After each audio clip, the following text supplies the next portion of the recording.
es considerar lo que es la anatomía de la región inguinal. Ustedes ya han debido ver, cuando estaban en el primer semestre, algo de lo que es la anatomía de la pared inguinal. Ya han debido, no sé si han logrado entender, porque la anatomía de la región inguinal para algunos es como ciencia ficción, como ir a un viaje a lo desconocido, y es algo difícil. Sin embargo, ahora yo voy a tratar de que ustedes me entiendan hablando en un lenguaje sencillo para que ustedes me entiendan.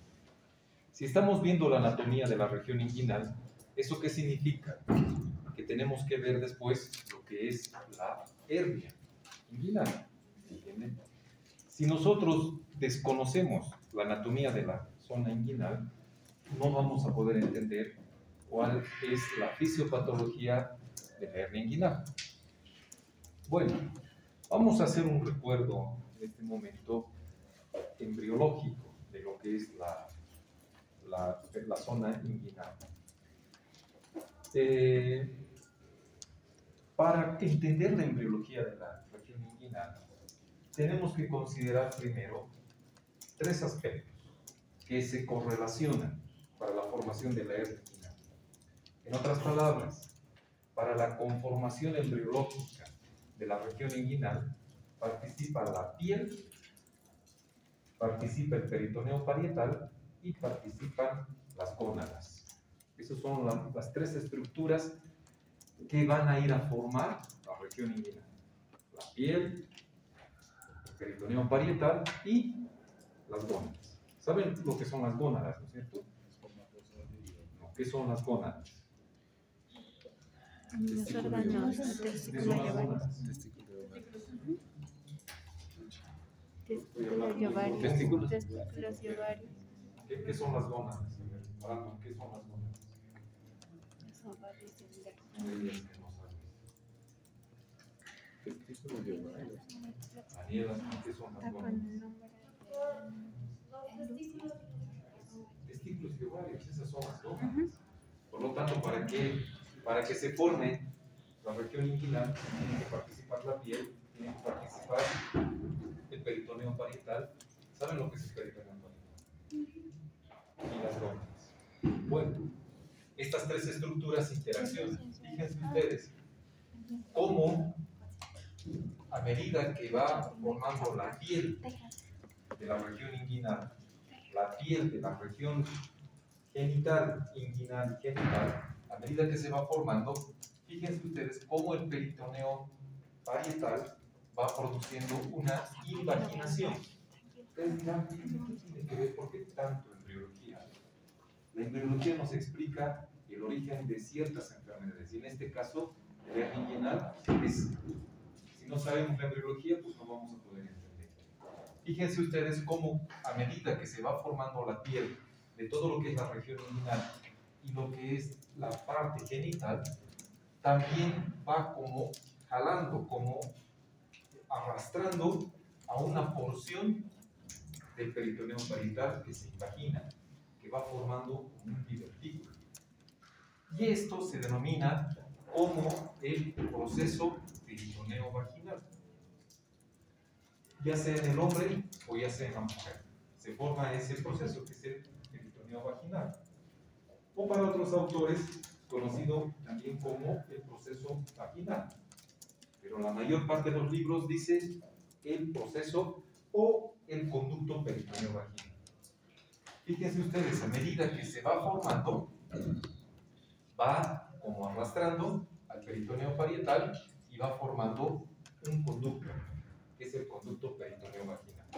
No por el hecho de que lleve el nombre de vaginal, solamente está formándose en las mujeres. Este conducto peritoneo vaginal, o conducto de Nuc, se forma tanto en los hombres como en las mujeres. ¿Para qué se forma eso? Pues para generar un camino donde descienda la gónada. La gónada masculina, como bien ha dicho su compañera, vendría a ser el testículo. ¿El ovario descenderá? No, se queda ¿Se queda dónde? en la fosa En la ilíaca. cavidad pélvica. Ujú, ¿Me comprenden? ujú. Fíjense ustedes que abre un camino. Se forma el conducto peritoneo vaginal o el proceso peritoneo vaginal. ¿Para qué? Para abrir un camino para que el testículo en el varón pueda descender ¿a dónde? A la bolsa escrotal. Ujú. Pero a medida que va descendiendo, fíjense ustedes cómo este proceso peritoneo vaginal tiene que permanecer o observarse. Tiene que obliterarse. ¿Hay alguno de ustedes que tenga el proceso peritoneo vaginal abierto? Si está abierto, les voy a dar mi tarjeta. Ninguno. ¿Entiendes? Ninguno. Hasta aquí está claro. Ahora bien, todo esto se va a aclarar con la siguiente imagen. Entonces, hasta ahí estamos viendo cómo se forma el conducto peritoneo vaginal con la formación de la piel y el peritoneo parietal. ¿Qué tienen que ver las gónadas? Hemos dicho, ¿no es cierto? Tienen tres aspectos desde el punto de vista embriológico. Fíjense ustedes, acá tenemos las gónadas, ya sea masculino o femenino. ¿Cuándo se determina el sexo de un ser vivo? ¿En qué momento de la etapa embrionaria? ¿En el periodo indiferenciado, en el periodo embrionario o en el periodo fetal? ¿Cuándo dice este nuevo ser va a ser hombre o mujer? ¿En qué momento de la anatomía del desarrollo intrauterino?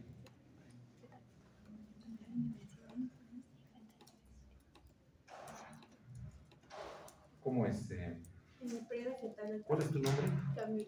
Camila. En el periodo fetal. ¿Por qué en el periodo fetal? Ahí ya se van a notar las gónadas bien formadas. Por ejemplo, en el varón se va a notar como No es en grano el de periodo café. fetal. Marcos, ¿el periodo embrionario? Carol, ¿no? ¿Dónde está Carol? Carol. ¿Perdón? En el periodo indiferenciado. ¿Cuándo vamos a determinar el sexo? ¿Cuándo ha sido establecido de que sea mujer y de que sea hombre? ¿En qué momento? Sí, ¿no? Embrionario. Sí, No puedo creer. embrionario. Porque ya determina si va a ser mujer o no por los cromosomas. ¿Qué? Cuando ocurre la fecundación, ¿qué sucede? Por eso. Cuando ocurre la fecundación, Crossing over. cuando ocurre la fecundación viene un cromosoma, perdón, viene un espermatozoide con cromosoma X. Oye, ¿y el ovario qué va a tener? Toda una vida, ¿no es cierto? Hoy en día, bueno, a ver, diga el ovario, elegí lo que quiere ser. Yo solamente les pregunto, ¿no? Pero digan al ovario, elegí lo que quiere ser. Quiero ser Y. No puede ser. No puede ser. Entonces, el ovario siempre va a ser X. Y el espermatozoide va a ser o X o Y. Entonces, ¿cuándo se determina el sexo? En la fecundación. Una vez que se ha fecundado, ¿no es cierto? Estas gónadas ya van a tener genes que ya van a codificar el sexo del paciente. ¿Cómo la gónada va a saber me tengo que convertir en testículo o tengo que convertirme en ovario? Por los genes que tiene que van a expresar la característica testicular o de ovario. ¿Cómo se forman las gónadas? Se forman, ustedes ya saben, existe una zona del embrionaria donde se forma lo que va a ser la cavidad coriónica. Antes de la cavidad coriónica está el saco vitelino primitivo, ¿no es cierto? Y ahí existe una zona determinada que forma las células indiferenciadas, que son fundamental para la organogénesis. Esas células germinativas van a formar lo que van a ser las gónadas. ¿Dónde se van a formar las gónadas? ¿Quién se acuerda? Fíjense que las gónadas comparten el mismo lugar que los riñones. Por eso se dice en la embriología el aparato genitourinario. Tanto los riñones como el sistema pielocalicial, etcétera, etcétera, se van a formar junto con las gónadas. Pero el riñón se forma por un lado y las gónadas también se forman por otro lado. Pero si están compartiendo el lugar, ¿dónde se forman las gónadas? ¿En qué área anatómica? Retroperitoneal. Retroperitoneal, del segmento lumbar. En otras palabras, está aquí, cuando está en la vida embrionaria. ¿Qué significa? Que una vez que se han formado las gónadas, tiene que ocurrir que un descenso, tanto del testículo como del ovario, a su lugar determinado. ¿El ovario dónde va a descender? A la cavidad Hacia la pélvica, cavidad ya lo han dicho. Y el testículo tiene que descender desde el espacio retroperitoneal hasta la bolsa escrotal. Para eso sirve la embriología. Ahora, no se olviden, jóvenes, que las gónadas se forman aproximadamente, yo les voy a dar datos para que ustedes sepan. Las gónadas se forman en la 7ª semana. Estoy hablando 7ª semana del embarazo. Pero ¿cuándo ocurre el descenso de las gónadas? ¿Cuándo va a ocurrir el descenso de las gónadas? Más o menos está establecido que el descenso ocurre a partir del 3er mes. Ya no estoy hablando en semanas, estoy hablando en mes. En el 3er mes del embarazo, ahí es donde se ha formado el testículo, se ha formado el ovario y por lo tanto empieza a descender. Fíjense, en este caso, en este gráfico, ¿dónde estaba el testículo? Estaba en la cavidad abdominal, en el espacio retroperitoneal, junto con los riñones. Desde ese espacio tiene que surgir y tiene que llegar a descender hasta llegar a la bolsa escrotal, tanto el testículo como el ovario. Pero el ovario tendrá que quedarse en la cavidad pélvica. Sin embargo, el testículo tiene que llegar hasta la cavidad abdominal. Bueno, entonces hemos dicho que el descenso comienza en el 3er mes. 4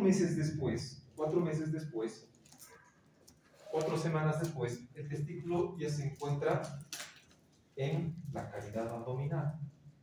Y en el 7º mes del embarazo, se encontrará en la zona inguinal. ¿Está claro? Esto es importante. Porque en el 50% de los recién nacidos, el testículo ya tendría que haber descendido a la bolsa escrotal. Sin embargo, existe otro porcentaje restante donde el testículo puede permanecer todavía en el canal inguinal. ¿Y eso qué nombre recibe? Criptorquidia. La criptorquidia puede ser intraabdominal, puede ser inguinal o puede seguir descendiendo, ¿no es cierto?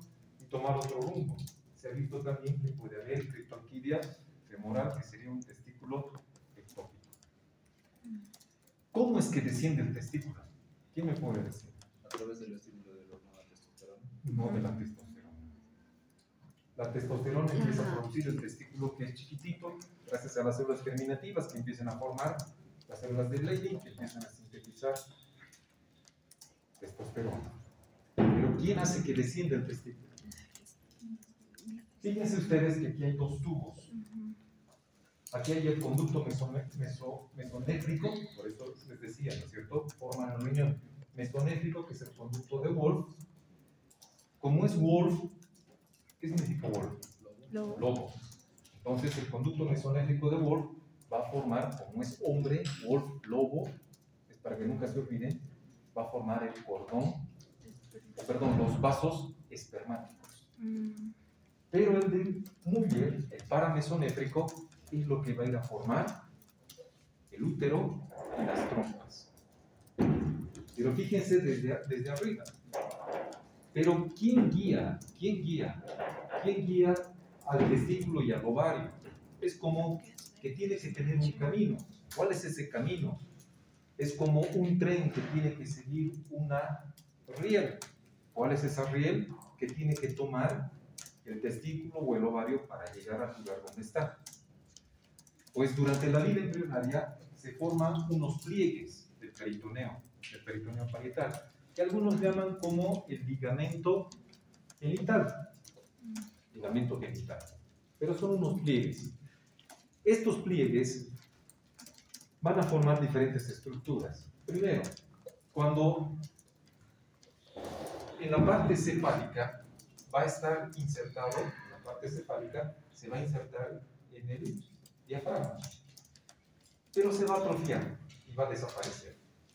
Como que le da el sostén para que el testículo no se mueva.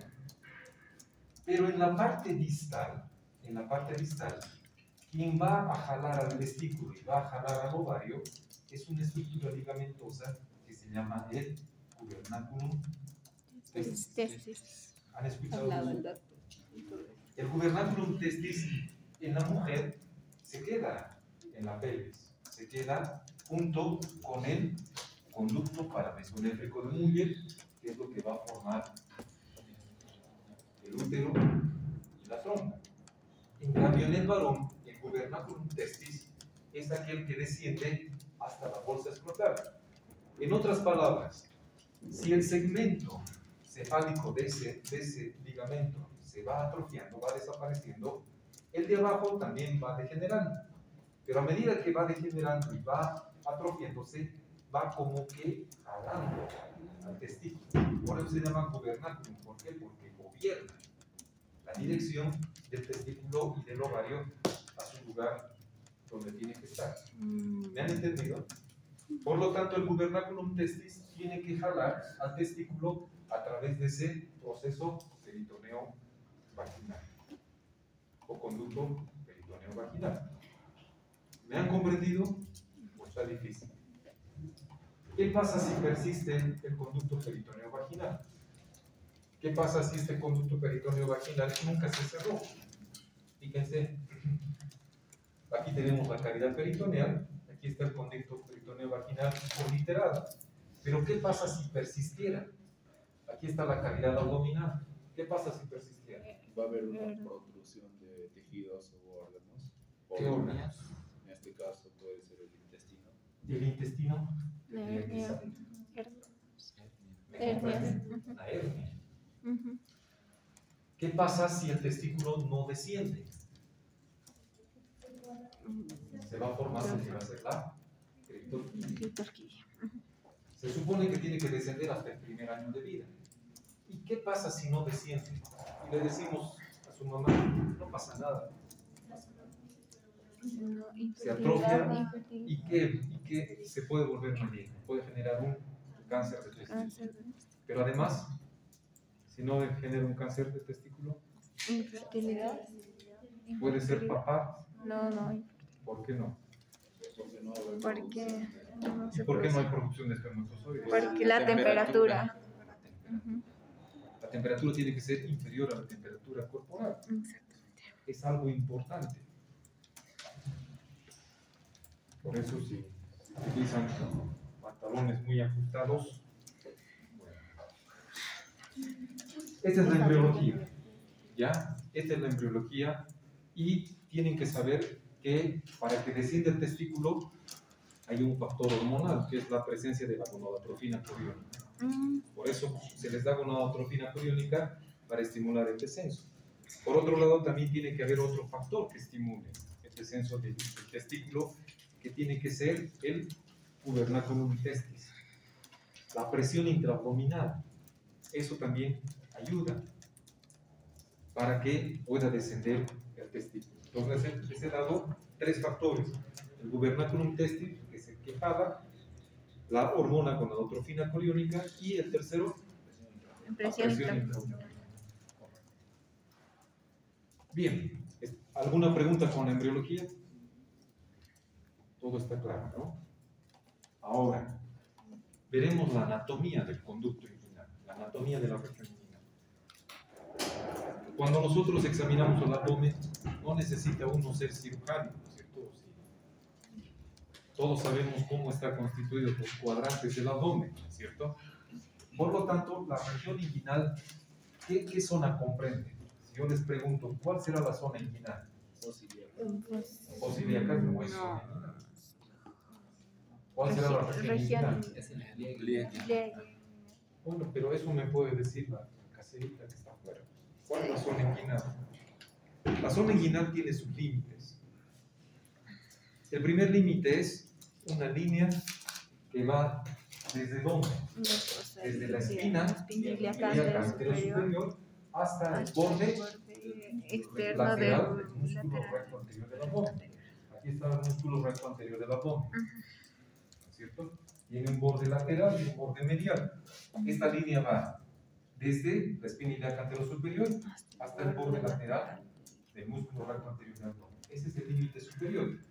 Entonces, todo lo que está por debajo no corresponde a la fosa ilíaca, corresponde a la zona inguinal. Entonces, su límite superior es ese. ¿Cuál es el límite interno? Facilito. Es el borde lateral del recto anterior del abdomen. Y el límite inferior, también fácil. ¿Cuál será? ¿Cuál será? Será el ligamento inguinal. Entonces, vuelvo a repetir, toda esta zona triangular que ustedes ven, corresponde a la zona inguinal. ¿Cuál es la zona inguinal? La zona inguinal vendría a ser una línea que va desde la espina ilíaca anterosuperior hasta el borde lateral, como límite superior, límite inferior es el ligamento inguinal y límite interno, el borde lateral del recto anterior del abdomen. ¿Está claro o está difícil? Está facilito. Bueno, el conducto inguinal, como dice su nombre, es un tubo, es un túnel. Y como todo túnel, tiene que tener un orificio, ¿no es cierto? Dos orificios, ¿no es cierto? Tiene que tener dos orificios, como dice su compañera, un orificio superficial, que es casi subcutáneo, y el otro orificio que es profundo, no lo podemos ver, superficial y profundo. Y entre dos orificios existe un conducto, un tubo.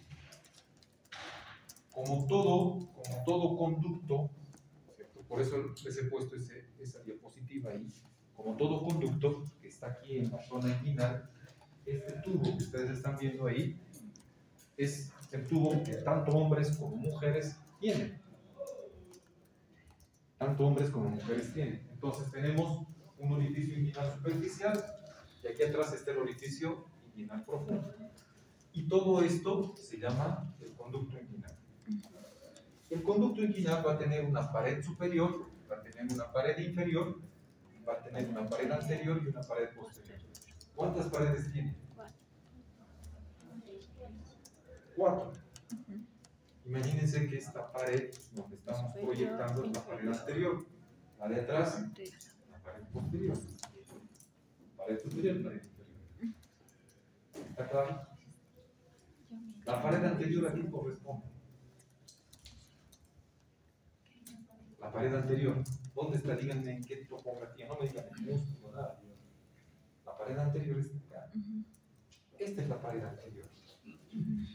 Si esta es la pared anterior, ¿cuál será la pared posterior? Atrás, ¿cierto? Eso es lógico. La pared superior tendría que estar arriba y la pared inferior tiene que ser el piso. ¿Me están entendiendo? Esa es la forma de ubicarse en cuanto a la anatomía del conducto inguinal. Bien, hablaremos de la pared anterior del conducto inguinal. La pared anterior del conducto inguinal está formada por lo que va a ser la aponeurosis del músculo oblicuo externo, también conocido como oblicuo mayor. No sé si en anatomía ustedes han leído o la Target, Testi o Rubier, ¿cuál de los tres? La Target. Y ahí dice oblicuo externo. Rubier dice oblicuo mayor. ¿Ya? Y para que nos aplacemos, para que nos confundamos y nos aplacemos. Aponeurosis del oblicuo externo es la mejor nomenclatura que podemos utilizar. Oblicuo externo. ¿Por qué es externo? Porque es el músculo de la pared anterolateral del abdomen, ¿no es cierto? El primer músculo que ustedes van a encontrar acá, debajo de la grasa, va a ser el oblicuo externo, por eso se llama externo. Y debajo del oblicuo externo, ¿qué va a estar? El oblicuo interno. Si hay un oblicuo externo, El interno. vamos a encontrar el oblicuo interno y recién El el transverso. transverso del abdomen. Entonces va en ese orden. Fíjense, aquí está el oblicuo externo, Oblicuo interno. transverso Transverso. del abdomen. Entonces, la pared anterior, lo primero con lo cual nos vamos a encontrar es la aponeurosis del oblicuo externo. Fíjense ustedes, aquí se hace una incisión. Una incisión. Aquí está la piel, está abierta. Debajo de la piel, ¿qué está? La aponeurosis. Tejido celular subcutáneo, ¿no es cierto? Y debajo del tejido celular subcutáneo, ¿con qué nos encontramos? La aponeurosis del músculo. La aponeurosis del Oblicuo mayor. oblicuo externo. Esta aponeurosis del oblicuo externo es la pared anterior Anterior. del conducto inguinal. Este paciente está de pie como yo o está en decúbito dorsal. Decúbito. Está echado, ¿no es cierto? Por lo tanto, si esta es la pared anterior, la pared posterior está ahí atrás. ¿Me entienden? La pared superior tendría que estar aquí, la pared inferior tendría que estar aquí. Ahora, estas son diferentes posiciones. Aquí, fíjense, piel, tejido celular subcutáneo, entre la aponeurosis del oblicuo mayor y el tejido celular subcutáneo existe una membrana fibrosa. ¿Quién se acuerda de qué se llama La eso? vaina de los rectos. No, la vaina de No los es la. Peritoneo. El ¿cuál es tu más nombre, adentro. por favor? Tienes que ponerte barbijo, mira, todos están con barbijos. Y si quieres chatear, te doy permiso para. ¿Perdón? Está más adentro. Entonces, por favor, ponte barbijo. ¿Cómo se llama esa membrana fibrosa que está entre el tejido celular subcutáneo y la aponeurosis del oblicuo mayor? Se llama la fascia de Scarpa. Y la fascia de Scarpa muchas veces hace confundir con la aponeurosis del oblicuo mayor. ¿Ya? Pero eso ustedes tienen que saber. Entonces, la pared anterior del conducto inguinal está formada por la aponeurosis del oblicuo mayor. Aquí lo mismo, piel, tejido celular subcutáneo, está la fascia de Scarpa y recién viene la aponeurosis del oblicuo mayor. La aponeurosis del oblicuo mayor. ¿Qué será esta estructura que emerge por acá? Este vendría a ser, ¿qué es esto? ¿Qué vendría a ser esto? Orificio inguinal, externo o superficial. ¿Qué está atravesando por el orificio?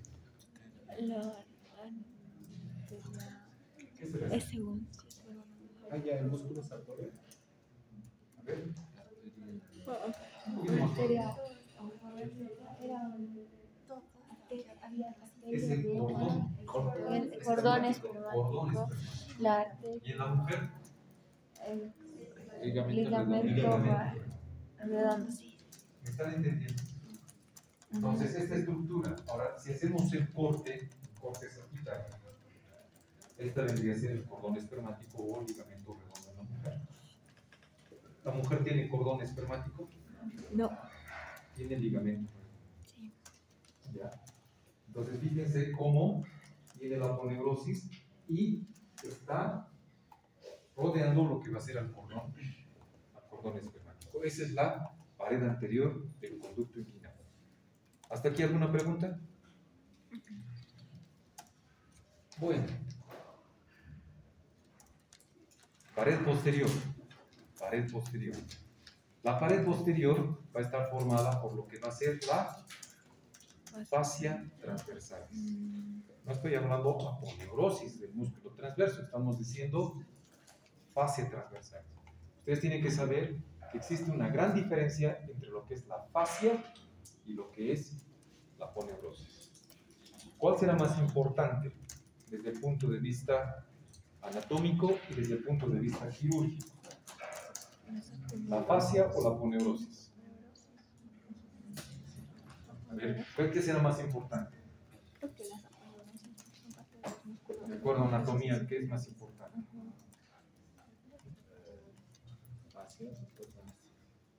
¿Cómo es Camila? La aponeurosis, yo creo que es parte del músculo. No, perdón. Tú eres Camila también, ¿no? Ah, no recuerdo tu nombre. ¿Qué dijo? Un poquito más fuerte, por favor. Micaela, perdón. Micaela. ¿Cuál es más importante, la fascia o la aponeurosis? ¿Quién sabe? La aponeurosis es lo más importante. ¿Por qué? Porque eso le da resistencia a los tejidos. Si no tuviéramos la aponeurosis, seríamos como una masa amorfa, caminando. ¿Entienden? Si no tuviéramos la aponeurosis. La aponeurosis es lo que contiene. Por eso, en el momento de hacer las suturas, y eso no tienen que, ustedes no tienen que decir, es la aponeurosis. Si no se sutura la aponeurosis, se va a producir una hernia incisional. Porque es la capa que le da resistencia a los tejidos, que contienen los tejidos.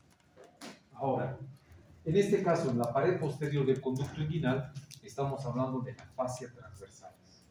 La fascia transversalis. Como su nombre dice, fascia vendría a ser una capa fibrosa. ¿Y por qué se llama transversalis? Porque está en relación con el músculo transverso.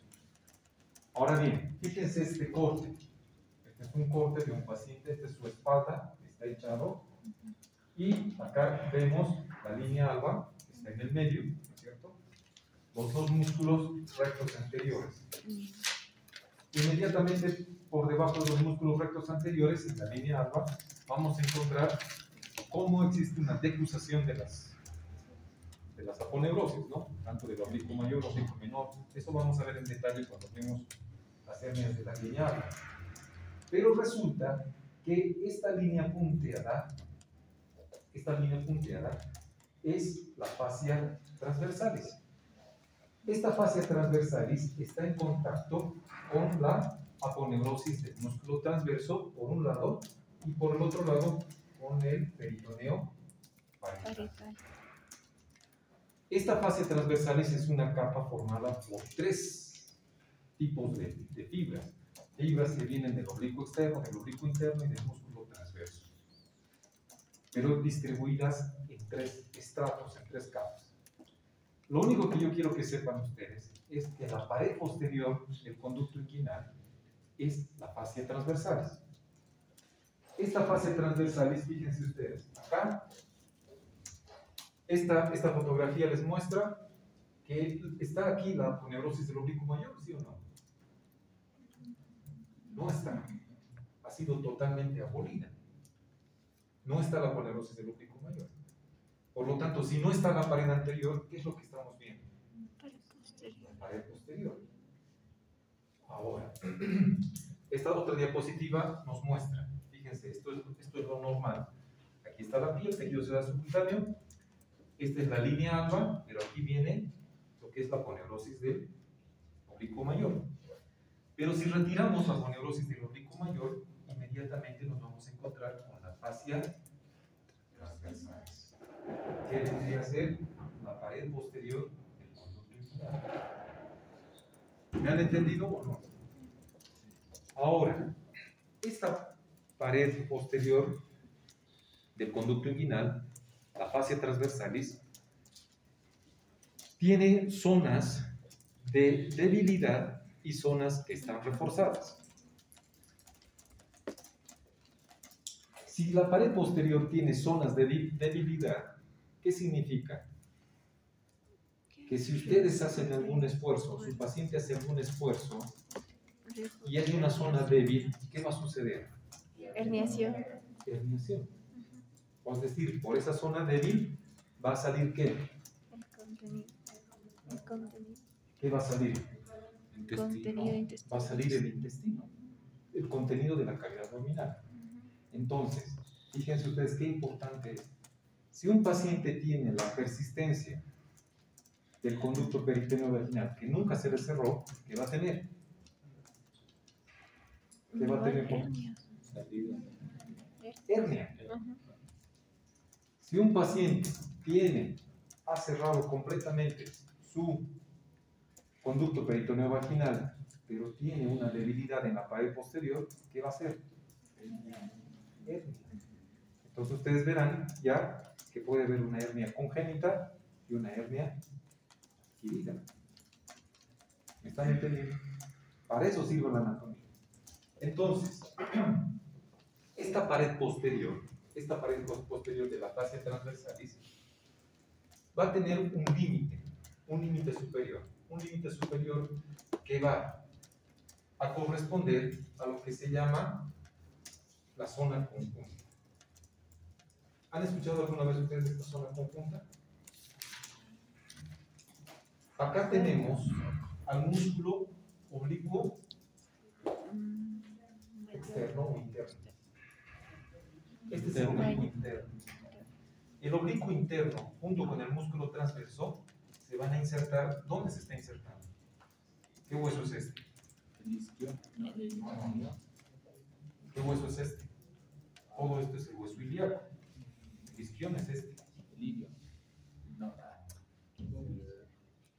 Es el pubis, ¿no es cierto? Esta es la rama pubiana. Y aquí va una espina, que se llama la espina del pubis.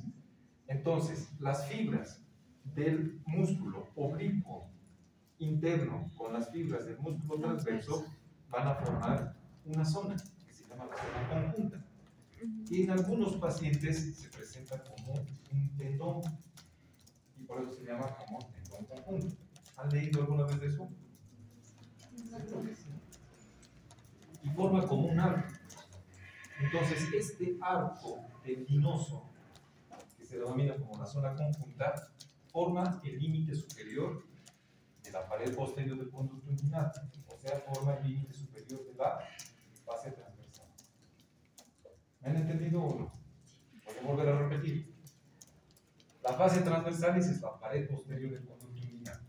Hasta ahí, eso jamás se tiene que olvidar. Pared posterior del conducto inguinal, fascia transversal. Pero, ¿dónde está? Para saber dónde está la zona de debilidad, tengo que saber cuál es el límite de la fascia transversal. El límite superior de esta fascia transversalis corresponde a la zona conjunta. ¿Por qué se llama zona conjunta? Por la formación por dos músculos. Un poquito más claro. Interno y músculo transverso.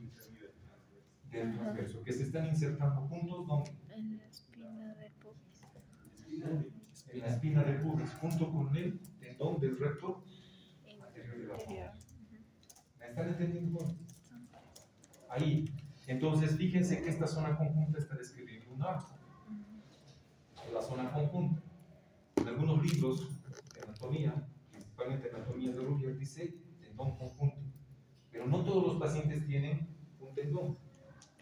Más bien es una zona conjunta, un arco. Ese tendría que ser el límite superior de la fascia transversal. ¿Cuál vendría a ser ahora el otro límite? ¿Aparece o no? Aquí está el otro límite. El otro límite que vendría a ser externo, ¿no es cierto? Esto es externo o lateral. Interno o Medial. medial. El límite externo, ¿cuál vendría a ser? ¿Cómo se llama este músculo que está seccionado? Que viene desde arriba, el psoas ilíaco. El límite externo está formado por el psoas ilíaco. El límite inferior, ¿qué vendría a ser? El límite inferior será la rama pubiana. La rama pubiana. Y el límite interno, el límite interno. El borde externo del La recta anterior de la zona. Entonces todo esto está formando lo que es la fascia transversal. ¿Quién se anima a repetir? La pared posterior, fase transversal. Le aumento un punto sobre su próximo examen. Parte de Jean-Pierre. ¿Quién se anima a repetir? Porque esto les voy a preguntar. ¿Dónde tienen la lista? ¿Dónde está la lista? ¿Y el límite interno cuánto era? ¿Ya está? ¿Ya han puesto todos?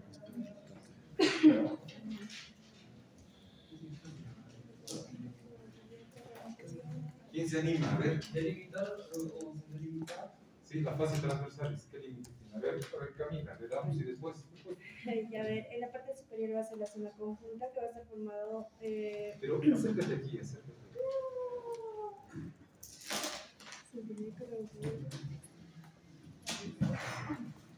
Borde externo. ¿Cuál es tu nombre? Músculo recto anterior. Ese es el límite interno. Sí. Ya, dale. En la parte superior vamos a tener la zona conjunta. En el borde externo vamos a tener al ciliaco, el ramo juliano por la parte inferior y por la parte lateral interna va a estar el borde externo del rétino. Muy bien. ¿Está entendido? ¿Es un cuadrilátero o no? Es un cuadrilátero. ¿Y quién ha descrito este cuadrilátero? Ha sido un anatomista que se llama Ruchao. Bueno, son el cuadrilátero. Y como está formado por músculo y principalmente por la cresta pectínea, se llama el orificio miopectíneo de Ruchao. Orificio miopectíneo. Eso les voy a preguntar. Orificio miopectíneo de Ruchao. Como comprenderán, este orificio es fundamental para entender por qué se producen las hernias. Por eso les decía, si no entendemos la anatomía de este orificio miopectíneo, no vamos a poder entender por qué se forman las hernias. ¿Está claro? Levante la mano quien no ha entendido. Vamos a volver a repetir. Sí. Doctor, una consulta, si es que por AOV hay una pregunta donde solamente menciona, delimite la zona de ligamento conjunto, solamente mencionamos el cuadrante superior, ¿verdad? La mitad del... ¿Cómo no te entendí? Si solamente usted menciona que si mencionamos los límites de la zona conjunta, solamente mencionamos... La zona conjunta vendría a ser el límite superior de la pared posterior. ¿Está claro? ¿Está claro? Este es el límite. Ahora, este es un cuadrilátero, este es un orificio. ¿Es un orificio o no es un orificio, joven? Es un orificio. ¿Por qué? Fíjense, ¿qué estructura vendría a ser esta? El cordón Cordones espermático. puestos. La arteria y vena espermática. Vena, arteria Y y nervio femoral. femoral. ¿Son orificios o no? Ahora, si ustedes se dan cuenta, ¿qué estructura es esta que viene desde la espinilla cantero superior y se inserta en la espina del pubis? Ligamento. El ligamento inguinal. El ligamento inguinal, ¿qué está haciendo Dividiendo. Lo está dividiendo. Lo está dividiendo en un orificio superior y un inferior. ¿El orificio superior a qué corresponde? Al conducto, Corresponde al conducto inguinal, a la zona inguinal. Y el inferior, si está pasando los vasos crurales, ¿cómo será esta zona? el triángulo de Scarpa. Esta es la zona crural. ¿Me entiende? Voy a volver a repetir. Toda esta es la pared posterior del conducto inguinal. ¿Cuál es la pared posterior del conducto inguinal? Fascia transversales, ¿no es cierto? Fascia transversales, que es la parte, es una parte que hemos dicho que tiene lugares que están bien fortalecidos y lugares que están débiles. ¿Cuántos de aquí tienen hernia inguinal? Levanten la mano, sin tener vergüenza. Le voy a aumentar 5 puntos. ¿Cuántos? Ninguno. Ninguno tiene hernia inguinal. ¿Me comprenden? Ninguno. ¿Por qué no tienen hernia inguinal? Porque la fascia transversalis está totalmente reforzada. Pero también pueden tener hernia inguinal por la persistencia del conducto peritoneo vaginal, que sería una alteración congénita, ¿no es cierto? ¿Está claro? Pero aquí estamos hablando de la fascia transversalis. La fascia transversalis equivale a la pared posterior, pero la fascia transversalis forma un cuadrilátero que está formado por dos orificios. Ese cuadrilátero se llama el cuadrilátero o también el orificio miopectíneo de Furchado. Ya saben los límites. Límite superior, la zona conjunta, ¿cierto? Límite interno, borde lateral del recto. Límite externo, el músculo, no solamente el psoas, psoas ilíaco. Y límite inferior, la rama pubiana. Atravesando este cuadrilátero está el ligamento inguinal. Y este ligamento inguinal divide en dos partes, en dos orificios. El superior, que correspondería al conducto inguinal, y el inferior a la zona crural o al orificio crural. Entonces, ¿qué nos da a entender esta anatomía? Que puede haber hernias que salgan por el orificio superior, ¿sí o no? Y que existan hernias que salgan por el orificio inferior. Las que salen por el orificio superior, ¿cómo se llamarán? Inguinal. Y las que salen por el orificio inferior, hernia crural. ¿Cuál es el límite para diferenciar entre inguinal y crural? El ligamento inguinal. ¿Está claro? Todos están respondiendo a coro, pero en su examen hasta acá no hay ninguna duda, ¿no es cierto? Está claro. Está claro. Ahí está el orificio. Ahí había puesto orificio músculo pectíneo o miopectíneo de Furchado. No se van a olvidar cada vez que entren a quirófano. La hernia inguinal es la segunda patología más frecuente en nuestro medio. O sea, si van a entrar a quirófano en cirugía de abdomen, o van a ver una patología de vesícula biliar, o van a ver una patología appendicular o hernia inguinal.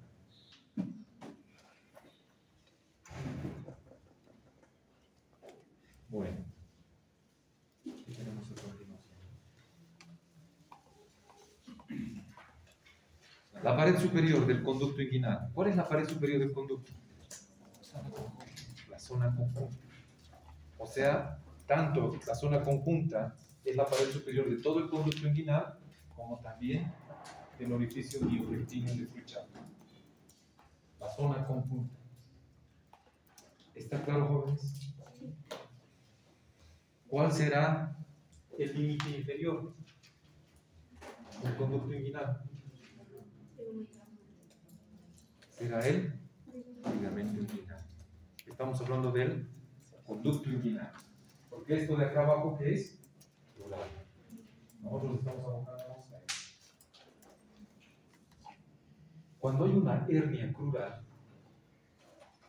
esta hernia crural va a estar en relación de que, estoy hablando, si hay una hernia crural, pónganse a pensar, si hay una hernia crural, tendría que estar en relación con qué estructuras. Apéndice. Si hay una hernia crural, a ver, ¿cuál es el orificio crural acá? Si hay una hernia crural, ¿con qué estructuras tendría que estar en relación? Con los vasos. ¿Entienden? Con los vasos femorales. Por lo tanto, hay que tener cuidado, ¿no? ¿Sí? Imagínense dañar esto. Bueno, esto no pasa en la vena, no es que no pasa nada, pero dañar esto, ¿cuál es más? La arteria es mucho más seria. El paciente puede fallecer inmediatamente por la presión que tiene. Entonces, una hernia crural sale por ese orificio. El piso, el borde inferior del conducto inguinal, o la pared inferior, es el ligamento inguinal. Ahora, tienen que ustedes estructurar en su mente ese tubo que hemos mostrado al principio. ¿Cómo está constituido? Bien, este tubo hemos dicho que tiene un orificio inguinal profundo y el orificio inguinal superficial. Hablaremos de lo que es el orificio inguinal profundo. Este orificio inguinal profundo es una abertura, es un hueco, si ustedes quieren. Es una perforación que existe en la fascia transversalis. ¿Y qué es lo que da paso a este orificio? ¿Qué está acá separado con estas cintitas verdes? Cordón espermático. ¿Y en la mujer? Ligamento. Por lo tanto, si este es el orificio inguinal profundo, ¿qué comunica? ¿Hacia dónde va ese orificio, esa ventana? ¿Qué comunica? ¿Comunica qué con qué? La cavidad. La cavidad abdominal. La cavidad abdominal con el conducto inguinal. Ahora, si existiera una persistencia del conducto peritoneo vaginal, esa persistencia del conducto peritoneo vaginal, ¿con qué estructura estaría en comunicación? Voy a volver a repetir. Este es el orificio inguinal profundo. Este orificio inguinal profundo es un hueco, es un círculo aquí que existe, a través del cual el cordón espermático sale para entrar en el conducto inguinal. ¿Sale de dónde? De la cavidad abdominal. O sea, si ustedes introducen el dedo en este orificio, ¿hacia dónde van a introducir? A la cavidad abdominal. ¿Qué van a tocar allá adentro? Intestinos. ¿Está claro? Ese orificio está en la fascia transversal, es decir, está en la pared posterior. Ahora bien, mi pregunta, si es que me han entendido, si hay un paciente que tiene una persistencia del conducto peritoneo vaginal, ese conducto peritoneo vaginal que no se ha cerrado, ¿con qué estructura va a comunicarse?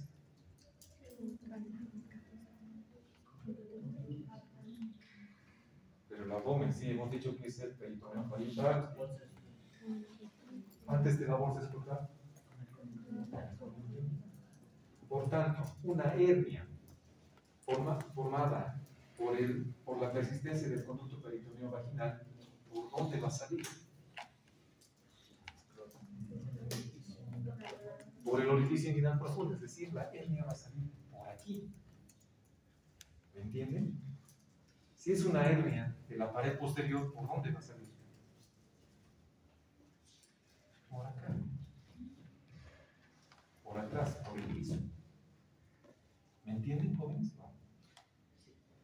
Si es persistencia del conducto peritoneo vaginal, este orificio está en contacto con ese conducto peritoneo vaginal que tendría que haberse cerrado.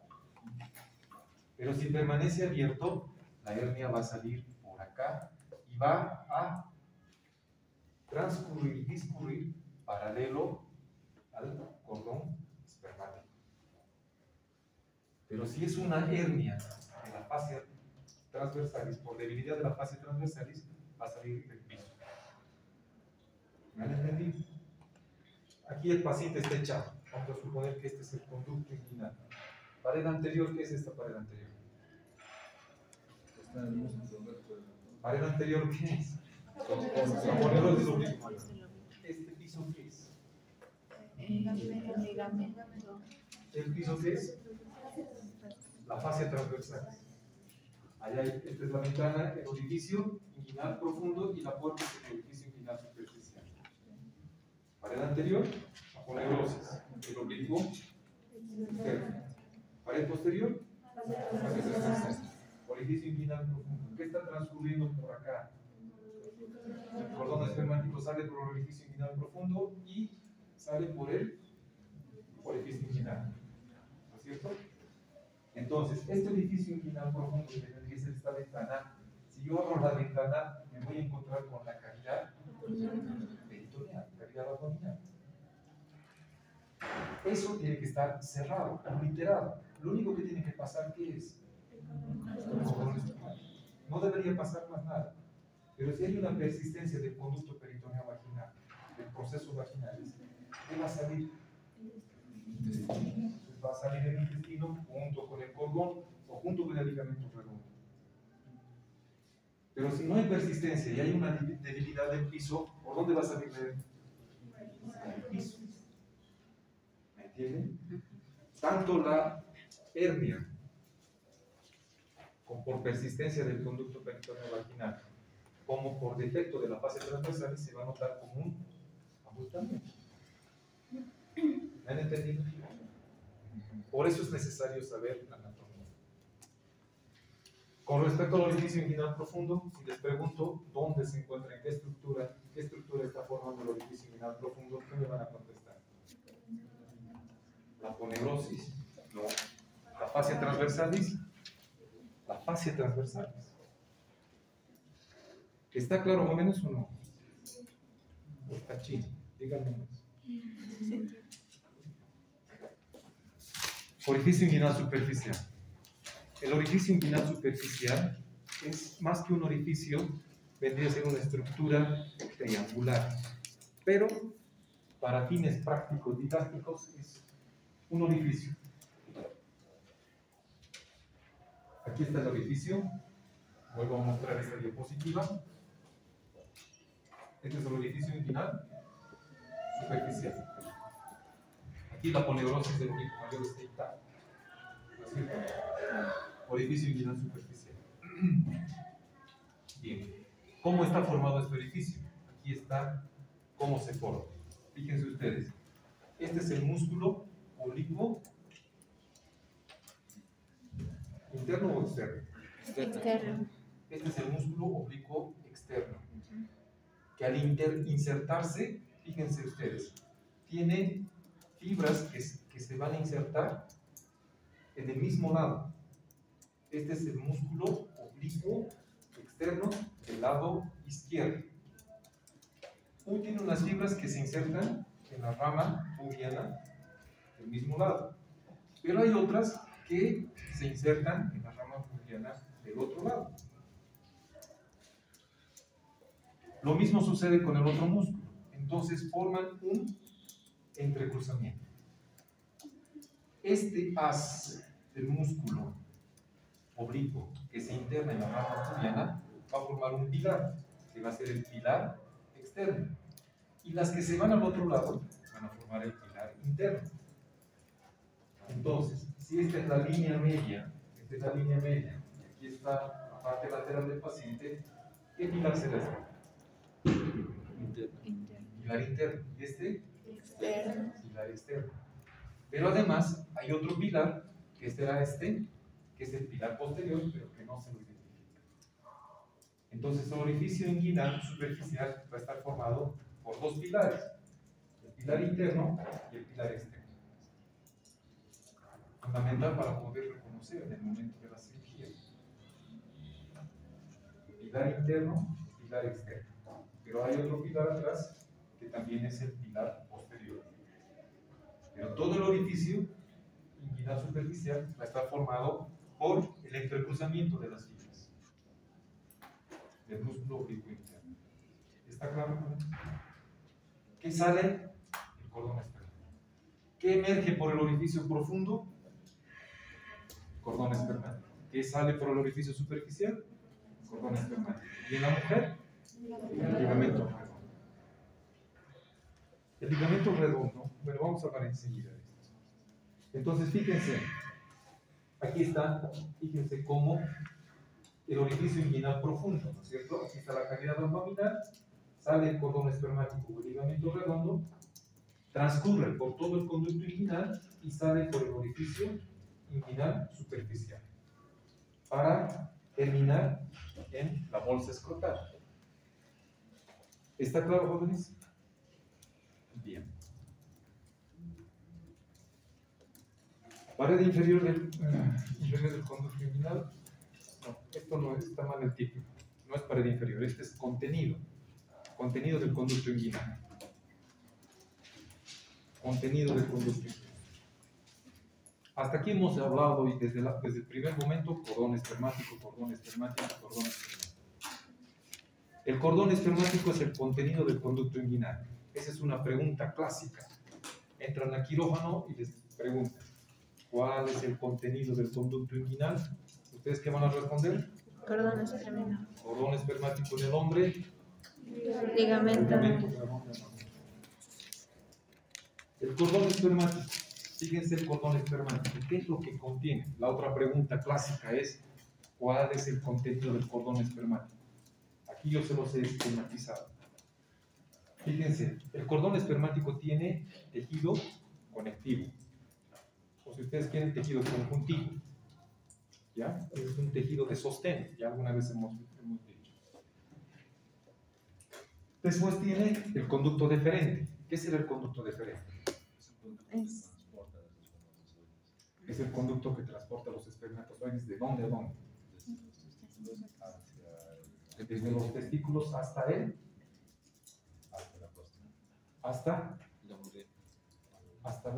uretra. ¿No es cierto? Hasta la uretra prostática, donde están ahí las vesículas seminales y secretan todo lo que va a ser el líquido seminal para que el espermatozoide no se muera. ¿No es cierto? Bueno, entonces, el conducto deferente. Acá, en el cordón espermático, aquí está, otra vez orificio inguinal profundo, y sale por el orificio inguinal. Si abrimos este cordón espermático, nos vamos a encontrar con el conducto deferente. No es diferente, es deferente. Conducto deferente. Aquí yo podría hacer, o ustedes podrían hacer una vasectomía, ¿sí? ¿Sí o no? Sí, se puede hacer una vasectomía. Si el paciente está operando por orden inguinal, podemos aprovechar y hacerle una vasectomía. Si se identifica el conducto deferente, este amarillito, ¿sí? El conducto deferente, que como ha dicho su compañero, el conducto deferente se conecta con un conducto grueso que está encima. El epidídimo. Y transporta. Entonces el conducto deferente sube hasta entrar a la cavidad abdominal, llegar por debajo de la vejiga, ingresar hasta la uretra prostática. Bueno, es el conducto deferente. Bueno, después tiene tres arterias. Es fácil. La espermática interna, la espermática externa y la arteria diferencial. La espermática interna también es denominada como la arteria testicular. La espermática externa también es denominada como la arteria cremastérica. ¿Por qué se llama la cremastérica? Porque el músculo cremaster. El músculo cremaster. ¿Cómo está formado el músculo cremaster? El músculo cremaster es aquel que hace que los testículos suban y bajen. ¿Cierto? Suban y bajen.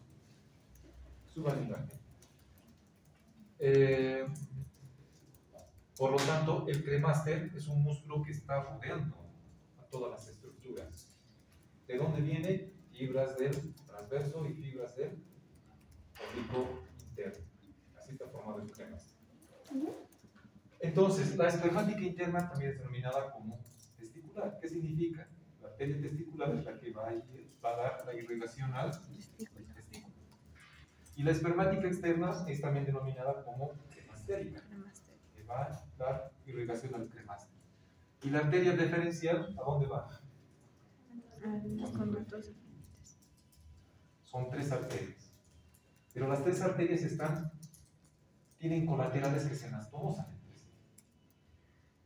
A veces cuando hay hernias muy voluminosas, especialmente esos viejitos que guardan su hernia, que dicen, pensé que se me iba a pasar, no sabía que iba a crecer, y llegan con su hernia hasta su rodilla.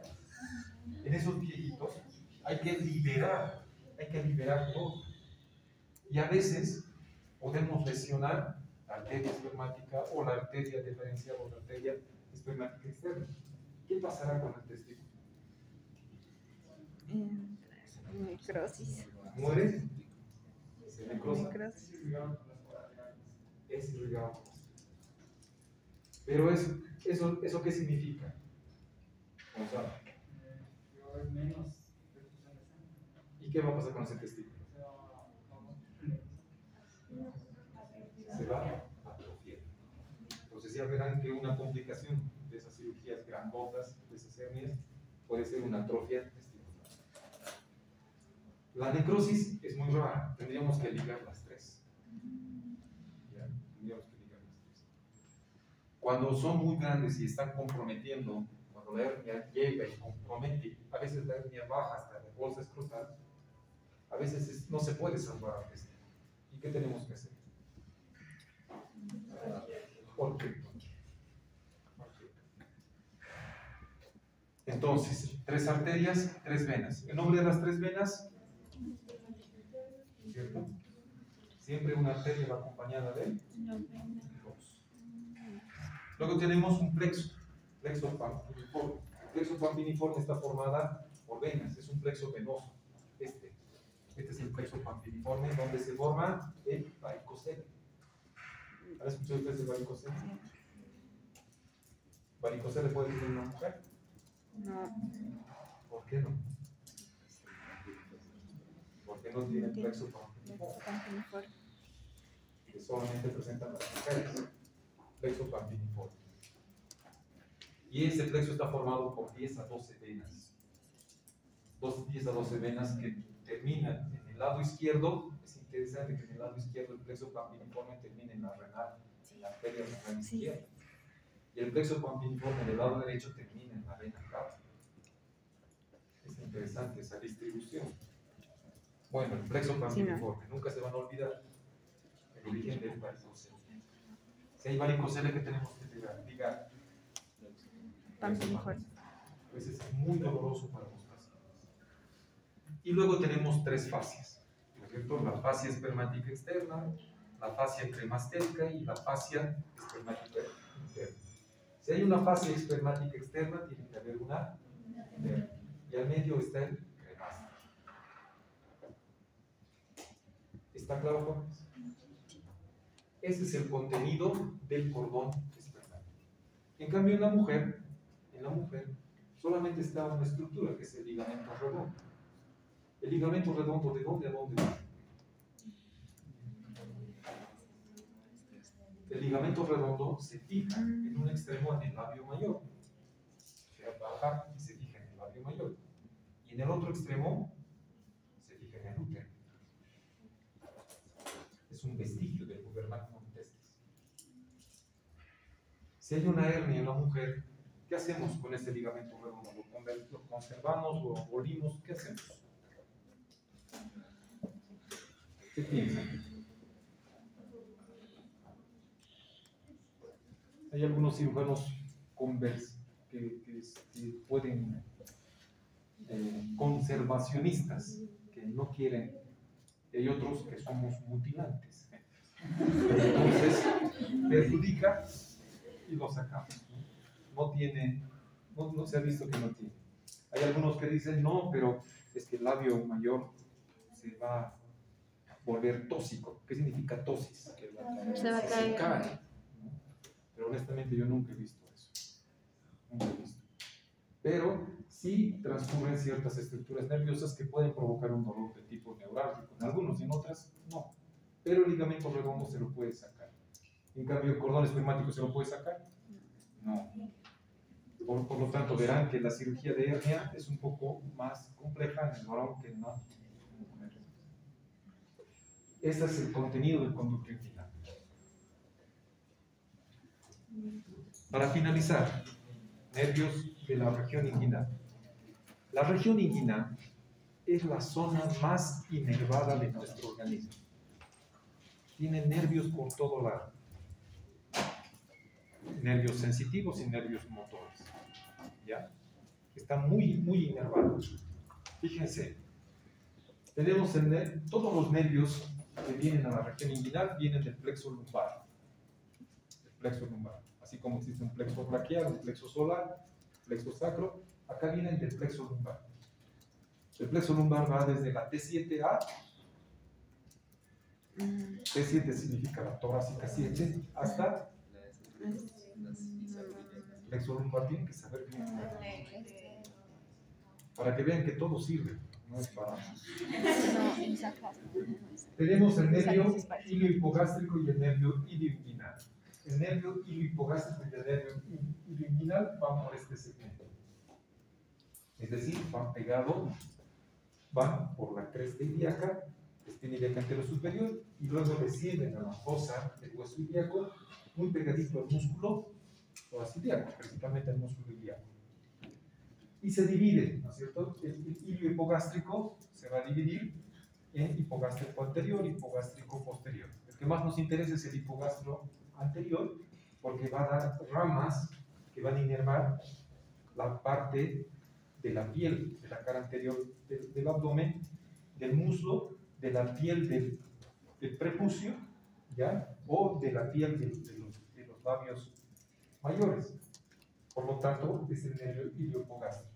El nervio ilioinguinal también, pero va a descender hasta la zona inguinal, tanto inervando a la parte muscular como a la parte de la piel, y es más que todo sensitivo. Luego tenemos el nervio cutáneo femoral externo. Fíjense cómo estos nervios van pegaditos, ¿no es cierto?, al músculo. Este es el hueso ilíaco, aquí está la espina ilíaca anterior superior, pero van pegaditos a la parte de la fosa del hueso ilíaco, en el músculo ilíaco. El ilio hipogástrico, ilio inguinal, el nervio cutáneo femoral externo, el nervio femoral, que es grueso, ¿no es cierto? Y el otro que vendría a ser este, que es el nervio genitofemoral, que es más medial. ¿Por qué es necesario saber esto? ¿Quién me puede decir? ¿Cuál es tu nombre? Alejandro, a ver, fuerte. Para evitar las lesiones al momento de hacer una incisión. Las lesiones no se las pueden evitar. ¿Por qué? Porque si hay una hernia, la hernia engloba al nervio.